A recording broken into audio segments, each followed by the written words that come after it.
কি হবে? আমার না আমাদের হবে? আমরা আওয়ার বলতে পারবে, আওয়ার না দিয়ে কি দিতে পারে? ইউ দিতে পারে। You have. আমার আমার তিনটা শিক্ষক আছে, তাহলে কি হবে? আমার তিনটা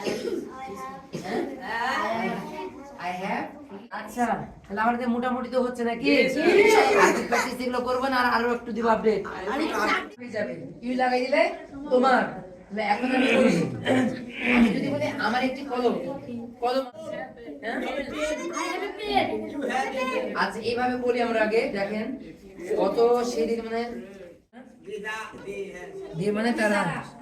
আচ্ছা এখন আমরা কয়েকটা টেনিস স্লেট করবো। হ্যাঁ বলো আমার সাথে, আমি বাংলা বলবো, তুমি আমার একটি কলম আছে, তার একটি কলম আছে,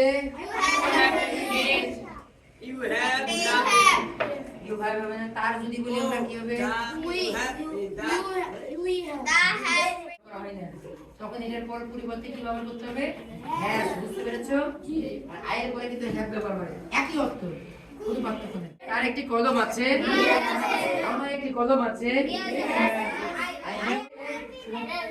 আমার একটি কলম আছে। আওয়ার বলতে পারবে, আওয়ার না দিয়ে কি দিতে পারে? ইউ দিতে পারে। ইউ হ্যাভ হয় না, তখন এটার পর পরিবর্তে কি ব্যবহার করতে হবে? হ্যাঁ, বুঝতে পেরেছো? আর আয়ের পরে কিন্তু হ্যাভ ব্যবহার করে, একই অর্থ, কোনো পার্থক্য নেই। আচ্ছা এইভাবে বলি আমরা। আগে দেখেন কত সেদিন মানে তার একটি কলম আছে, আমার একটি কলম আছে,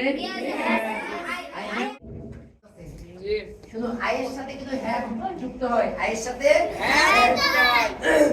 যখন আমরা উই লাগাই দেব, উইয়ের সাথে কিন্তু হ্যাভ হবে।